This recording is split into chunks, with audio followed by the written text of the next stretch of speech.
One of the things that can make or break a portrait as far as lighting goes is the placement of your key light.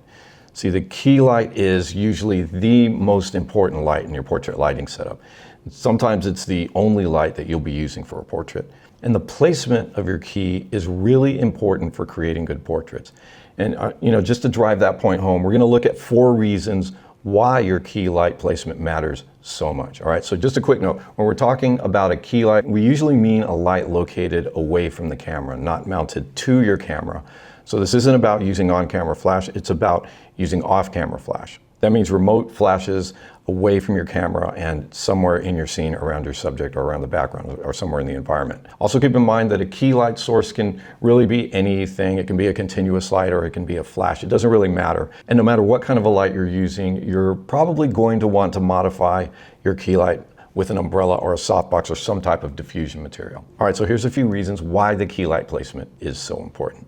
All right, so number 1, the key light defines the subject's features. The position of your key light is going to determine how the light is falling across the subject's face, and this is how we control exactly where we want the shadows and the light to appear on the subject. So when you position the key light at certain angles relative to the subject's face and pose, you can shape the look of your subject's face. And what this does is allow us to create portraits that, don't just capture the likeness of the subject, but, this also helps us bring out the unique characteristics of their features. The key light helps us create the mood of the portrait. So how you place your key light is going to influence the mood and atmosphere of the whole image.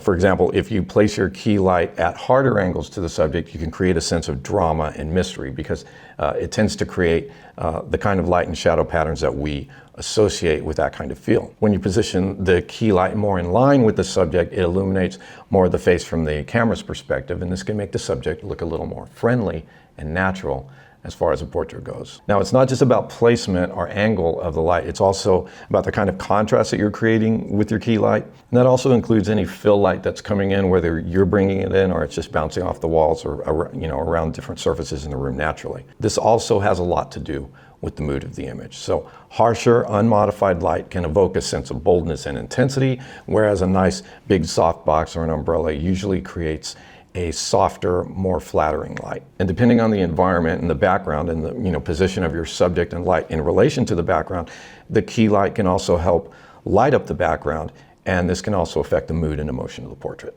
So you see, the key light is very versatile. If you'd like to learn how to put together your very first off-camera flash setup, I've got a free training you can watch right now. In it, you'll learn how to use simple, affordable gear to create professional-looking portraits. It's an easy-to-follow video, good for beginners or anyone who doesn't want to get too technical but still wants to learn how to do better portraits with better lighting.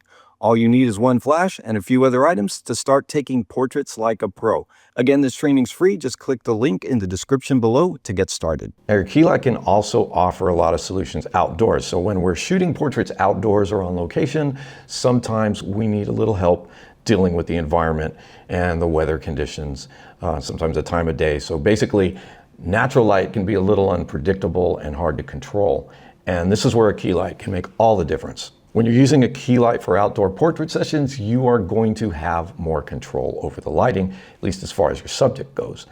So a key light can definitely help when you're dealing with otherwise, harsh lighting or strong shadows, or, on the flip side, flat, dull lighting conditions, like, in situations where things are kind of overcast. So in these kind of situations, the key light is your primary source of illumination, just like it is in the studio. So depending on how you use your flash or your strobe outdoors, it can supplement or even replace natural light in the exposure to get the look and the feel that you want for the portrait. So one example is like, during golden hour, that time just before sunrise or before sunset, when you've got that soft, warm light coming in from the sun when it's low in the sky.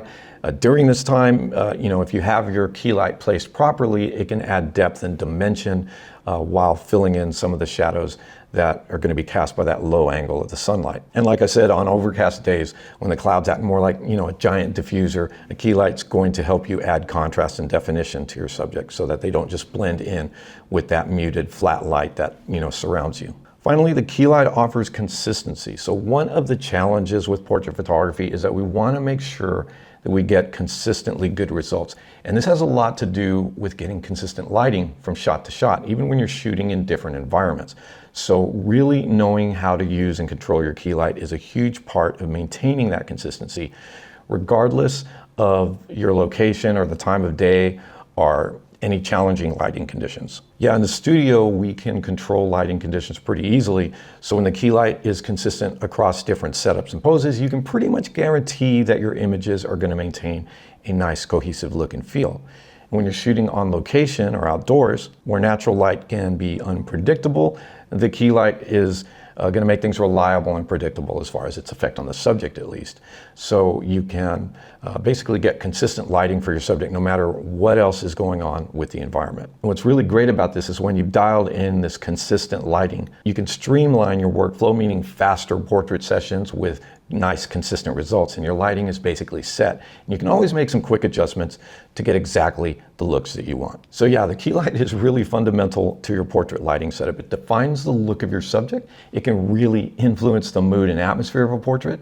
The key light also offers good solutions for outdoor portraits when natural light isn't quite working the way you need it to. And finally, a key light provides consistency so that you can make sure that your portraits have, that cohesive look and feel regardless of location or environment. So I hope this video helped you out in terms of understanding the importance of the key light and its placement. If you want to learn more about lighting, check out my site. Lots of good info there to help you become a better portrait photographer.